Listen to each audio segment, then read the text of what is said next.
చూస్తున్నారుగా ఫ్రెండ్స్, ఇది సింగభూపాలెం గ్రామం. చూస్తున్నారుగా, ఈ సింగభూపాలెం గ్రామం చుట్టుపక్కన ఉన్నటువంటి గుట్టలు, అటవీ ప్రాంతాలు, పంట పొలాలు, చక్కటి వాతావరణంలో ఈ సింగభూపాలెం అనే గ్రామం సుచేతానగర్ మండలం. ఇక్కడ పెద్ద చెరువు కూడా ఒకటి ఉంది. ఆ చెరువు తర్వాత కొండలు, గుట్టలు, పంటలతో పచ్చగా ఎంతో చక్కగా తులతూగుతూ అందంగా ఉన్నటువంటి గ్రామం. మన భారతదేశంలో గ్రామాల్లోనే ఎన్నో అందాలు ఉన్నాయి. మనకు తెలియక మనం ఎక్కడెక్కడో వెళ్తాం. సంకలో బిడ్డను పెట్టుకొని ఊరంతా తిరిగినట్టు మన దగ్గర ఉన్నటువంటి ప్రకృతి అందాలు, మన చుట్టుపక్కల ఉన్నటువంటి గ్రామాల యొక్క అభ్యుదయాలు, గ్రామాల యొక్క పరిపూర్ణత, గ్రామాల్లో ఉన్నటువంటి అందచందాలని మనం చూడం. దూరపు కొండలు నునుపు అంటారు, చూడండి ఎలా ఉన్నాయో. దూరపు కొండలు నునుపుగానే ఉంటాయి. మీరు కూడా అలానే దూరపు కొండలు నునుపు అని అమ్మేటోళ్ళందరూ చుట్టుపక్కన ఉన్న అందాలను వదిలేసి దేశాలు దాటి ప్రాంతాలు దాటి వెళ్తూ ఉంటారు. కానీ మన పక్కన ఉన్నటువంటి ప్రకృతి అందాలు, పల్లెటూళ్ళను చూడండి ఎంత బాగుందో చూడండి. చక్కటి గుట్టలతో, అడవులతో, పంట పొలాలతో ఇంత చాలా చక్కగా ఉన్నటువంటి మన సింగభూపాల గ్రామం. పెద్ద రిజర్వాయర్, పెద్ద చెరువు కూడా ఉంది. ప్రస్తుతం ఈ గ్రామాన్ని మేము వీడియో చేస్తున్నాం చూడండి. ఇలాంటి చోట ప్రశాంతంగా ప్రతి సండే కూడా ఒకసారి విజిట్ చేస్తుంటే మీకు మానసిక ఉల్లాసం, ఆనందం, చక్కటి జ్ఞానం కూడా కలిగిద్ది. ఈ రోజుల్లో పిల్లలకి ఏ పంటలు ఎలా పండుతాయిరా అంటే సూపర్ మార్కెట్లో దొరుకుతాయని, పంటలు కూడా సూపర్ మార్కెట్లోనే పండుతాయని చెప్తున్నారు.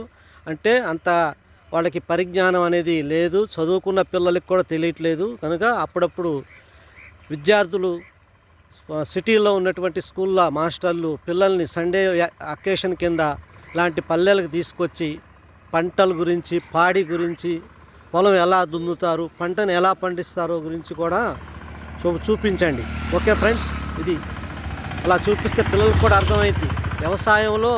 వ్యవసాయం అనేది కూడా ఒక పెద్ద టెక్నికల్ రంగం. దీన్ని ఏదో తక్కువగా చూసి పిల్లలు ఇంజనీర్లు అవ్వాలా, డాక్టర్లు అవ్వాలా అంటే కుదరదు. ఇంజనీర్లు, డాక్టర్లు అయితే తిండి ఎవడు పెడతాడు? అందుకే పిల్లలందరికీ కూడా వ్యవసాయ విధానం కూడా నేర్పాలి, తెలియజేయాలి. ఇది కూడా మంచి ఫ్యూచర్లో మనకు ఎంతో అవసరం. ఇది ముఖ్యంగా వ్యవసాయ రంగం అనేది చాలా ముఖ్యం. కనుక పిల్లలందరూ కూడా ఈ వ్యవసాయ విధానాన్ని తెలుసుకోవాలంటే ఇలాంటి పల్లెటూళ్ళల్లో ఆదివారానికి ఒకసారి టీచర్స్, వాళ్ళ పేరెంట్స్ వాళ్ళని ప్రోత్సహించి చూపించాలి తెచ్చి.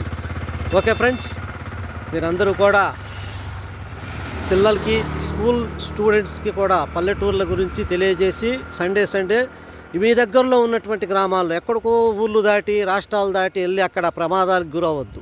మన చుట్టుపక్కలే అంతకంటే అందమైనటువంటి ప్రదేశాలు ఉన్నాయి. కనుక మీరు దీన్ని గమనించి పిల్లల్ని కూడా సండే అకేషన్ కింద పల్లెలకి, గ్రామాలకి ఒకసారి చూపించి వాళ్ళని పంటలు ఎలా పండిస్తారు, పంటలు పండే విధానం, రైతుల కష్ట నష్టాలు, బాధలు, మంచి చెడు అన్ని రంగాల్లో ఉంటుంది మంచి చెడు. కనుక వాళ్ళకి అన్నీ కూడా అర్థమయ్యేటట్టు చెప్తే పిల్లలకు కూడా మంచి జ్ఞానం కలిగిద్ది. వాళ్ళు కూడా ఫ్యూచర్లో ఈ ఆహారపు కొరత లేకుండా, కల్తీ ఆహారం లేకుండా వాళ్ళు చేసే విధానాన్ని కూడా నేర్చుకుంటారు. ఓకే ఫ్రెండ్స్, వీడియో నచ్చితే లైక్ చేయండి, షేర్ చేయండి. మీరు కూడా ఈ వీడియోని ప్రోత్సహిస్తూ ఉంటే మేము వీడియోలు ఇంకా ముందు తీసుకెళ్తూ ఉంటాం. ఓకే ఫ్రెండ్స్, చూడండి రైతులు నాగలి ఎడ్లు ఇప్పుడు ట్రాక్టర్లతో దున్నుతున్నారు. అది కరెక్ట్ కాదు, భూమి పాడైపోద్ది. నాగలతో దున్నడమే కరెక్టు, భూమి చెడిపోదు, సాళ్ళు కూడా కరెక్ట్గా వస్తాయి, మంచిగా ఉంటుంది. చూస్తున్నారు కదా, కాడెడ్లు, నాగలి. రైతుల యొక్క కష్టాలు, నష్టాలు, వ్యవసాయం చేసే విధానం. ట్రాక్టర్లతో దున్ని భూమిని పాడు చేయొద్దు దయచేసి. నాగలతోనే దున్నండి. నాగలతోనే వ్యవసాయం చేస్తే చాలా మంచిది. కాకపోతే కొద్దిగా టైం అనేది ఎక్కువ పడుతుంది. తొందరగా అనేసి మీరు ట్రాక్టర్లతో దున్నినా కూడా భూమి లోపల ఉన్న భూమి ఒత్తిడికి గురై లోపల ఉన్న ఎర్రలు, వానపాములు చనిపోయి భూమి పాడైపోయే ప్రమాదం ఉంది.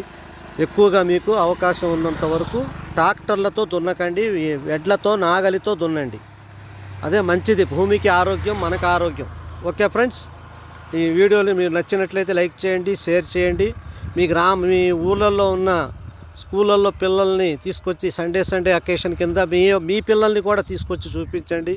ఎంజాయ్ చేసినట్టు ఉంటుంది, జ్ఞానాన్ని పొందినట్టు ఉంటుంది, పాడి పంట వ్యవసాయ విధానం కూడా తెలుసుకున్నట్టు ఉంటుంది, మీ మనసుకి ఆహ్లాదంగా ఉంటుంది. మీ మనసులో ఉన్న ఒత్తిళ్ళు, స్ట్రెస్, బీపీ కామన్ అయిపోయింది, ఆ బీపీని కూడా మీరు కొంత రిలాక్స్ అవ్వచ్చు. ఓకే ఫ్రెండ్స్, ఇన్ని లాభాలు ఉన్నాయి పల్లెటూర్లు సంచరించడం వల్ల. కనుక సండే పిల్లల్ని మీరందరూ ఒక పిక్నిక్ అకేషన్ లాగా పల్లెటూర్లకి ఒక్కొక్క సండే ఒక్కొక్క పల్లెటూరుకి ప్రయాణం చేసి వచ్చి చూడండి. ఓకే ఫ్రెండ్స్, ఇది మంచి పద్ధతి, మంచి జ్ఞాన విధానం, జ్ఞానాన్ని పొందే విధానం.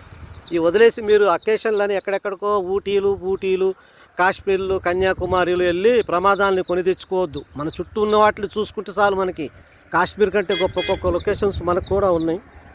ఓకే ఫ్రెండ్స్, చూడండి పల్లెటూర్లకు కూడా స్కూల్ బస్సులు, మంచి సదుపాయాలు ఉన్నాయి. పల్లెటూర్లు అంటే పల్లెటూర్లా లేవు ఇప్పుడు, పల్లెటూర్లకు కూడా మంచి సదుపాయాలు ఉన్నాయి, చూస్తున్నారుగా. ఓకే ఫ్రెండ్స్, జై హింద్, జై భారత్.